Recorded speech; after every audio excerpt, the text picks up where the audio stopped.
جی دوستو، cold war کا زمانہ ختم ہوا سوویت یونین کے کلیپس ہونے کے بعد، اور ایک نئی دنیا ہمارے وجود میں آئی، یونی پولر ورلڈ۔ امریکہ واز دا سپر پاور، جو کہ تمام دنیا پہ اس کی ریچ بھی تھی، اور وہ میں اپنے اس کی بات ہر جگہ سنی بھی جاتی تھی۔ تو خیال یہی تھا کہ اب دنیا جو ایک کشیدگی کا عالم تھا کولڈ وار کے زمانے میں، اس سے نکل آئے گی، اور جو بھی ہمیں گلوبل چیلنجز اس وقت ہیں ہم ان کو ایڈریس کرنے کی کوشش کریں گے۔ ایک کوآپریٹیو انوائرمنٹ ہوگی جس میں تمام ممالک ایک دوسرے سے تعاون کریں گے۔ ایک گلوبلائزیشن نے بھی بہت سے مواقع پیدا کیے دنیا بھر کے لیے، پھر انٹرنیشنل کمیونیکیشنز ٹیکنالوجیز نے بڑا اس نے ریولوشن لے کر آئے۔ تو دنیا شرنک تو ہوئی، اور شرنک ہونے کے بعد اوبویسلی جہاں خیال یہی تھا کہ اب تعاون بڑھے گا، لیکن کچھ عرصے کے لیے تو یہ معاملات رہے، لیکن اب ہم دیکھتے ہیں کہ دنیا ابھی جہاں کچھ ایریاز میں کہیں کہیں تعاون بھی ہمیں نظر آتا ہے، لیکن ایک کیاس بھی نظر آتا ہے، انارکی بھی نظر آتی ہے، اور غزہ میں جو کچھ ہو رہا ہے وہ ہمارے سامنے ہی ہے۔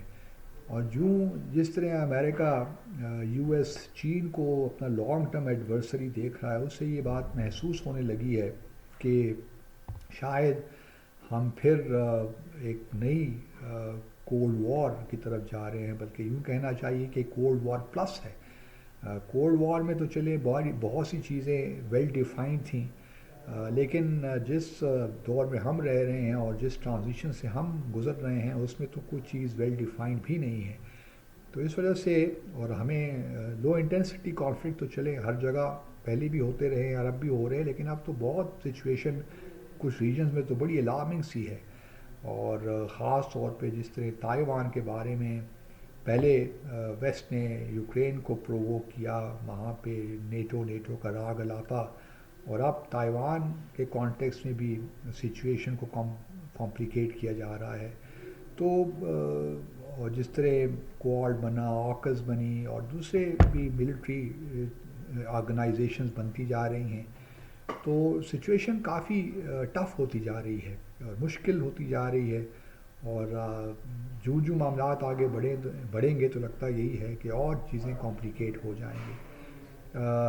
اسی طرح دیکھ لیجئے، ابھی سپری کی حال میں ایک رپورٹ آئی ہے جس میں ہمیں یہ بتایا گیا ہے کہ جو گلوبل ملٹری اسپینڈنگ ہے وہ 2023 میں 2.4 ٹریلین ڈالر تھی، جو کہ ایک انکریز ہوئی ہے، اور یہ بڑی الارمنگ بات ہے ہم سب کے لیے، کیونکہ یہ جو اتنے وسائل ہم خرچ کر رہے ہیں ملٹری اسپینڈنگ پہ، اپنی جنگی تیاریوں میں اپنے آپ کو پریپیئر کر رہے ہیں، تو یہ کچھ بہتری کے لیے بھی استعمال ہو سکتے تھے، لیکن ایسا ہو نہیں رہا۔ جو 5 بڑے ممالک ہیں جنہوں نے سب سے زیادہ ڈیفنس پہ خرچ کیا، ان میں امریکہ سر فہرست ہے، 916 بلین ڈالر، یعنی یہ ٹریلین ڈالر تو آپ کہہ لیجئے کہ امریکہ نے صرف خرچ کر دیا 2023 میں۔ اور پھر اس کے بعد چائنا ہے، بہت بڑی، ان کا بھی بہت بڑا ایک لحاظ سے انکریز ہے ڈیفنس اسپینڈنگ میں، 296 تقریباً 300 بلین ڈالر۔ اس کے بعد رشیا آتا ہے تیسرے نمبر پر، 109 بلین ڈالر، اور رشیا میں جو انکریز ہوا ہے اس کی تو وجہ آپ سمجھ سکتے ہیں، وہ جو ملٹری ان کا اسپیشل ملٹری آپریشن فروری 2022 سے چل رہا ہے یوکرین، اس کی وجہ سے۔ اس کے بعد انڈیا کا تقریباً 84 بلین ڈالر ہے، پچھلے سال انہوں نے خرچ کیا۔ یوکرین کا نمبر ہے اس کے بعد سعودی عربیہ نے تقریباً 76 بلین ڈالر خرچ کیا، پھر یو کے نے 75 بلین ڈالر، جرمنی نے 66 بلین ڈالر، اور یوکرین نے 64 بلین ڈالر، اور فرانس نے 61، اور جاپان نے 50 بلین ڈالر۔ تو یہ 10 بڑے ممالک ہیں in terms of military spending. Pakistan کا نمبر ہمارا 30th نمبر ہے، 30واں۔ ہم نے 2023 میں، پچھلے فائنینشیل ایئر میں آپ کہہ لیجئے کہ جو اس رپورٹ کے مطابق 8.5 بلین ڈالر خرچ کیا۔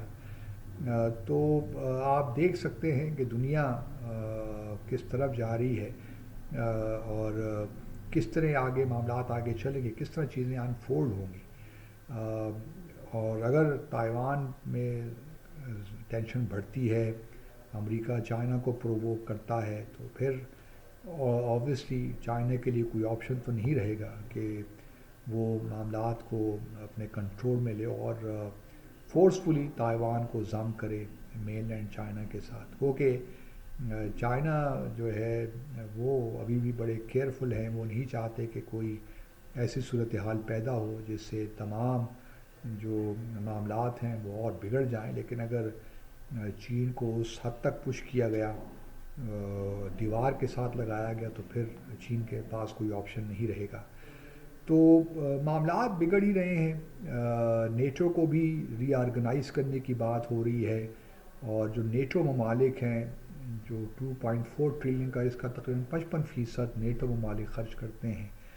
تو نیٹو کا کیا فیوچر ہوتا ہے اس کے بارے میں بھی کچھ کہا نہیں جا سکتا. اگر پریزیڈنٹ ٹرمپ دوبارہ صدر بن جاتے ہیں تو شاید نیٹو بھی اپنی جو افیکٹونیس ہے، افیکٹو تو خیر اب بھی نہیں ہے، صرف باتوں کی حد تک ہی ہے. جو کچھ افغانستان میں ہوا اور باقی ممالک میں بھی ہوا ہم نے دیکھا. لیکن ایک بات ضرور ہے کہ کولڈ وار کے ختم ہونے کے بعد کم از کم ویسٹ ایشیا میں تو بہت ہی مسائل پیدا ہوئے. جہاں ہمارے اپنے نیبرہڈ میں افغانستان کا ہم نے معاملہ دیکھا، وہاں مڈل ایسٹ میں اگر آپ دیکھیے تو عراق کے ساتھ جو کچھ بھی ہوا 2003 کے بعد، اس کے بعد لیبیا سیریا میں جو کچھ ہوا وہ بھی ہم نے دیکھا، یمن میں جو تباہی آئی، تو وہ سب ہمارے سامنے ہے.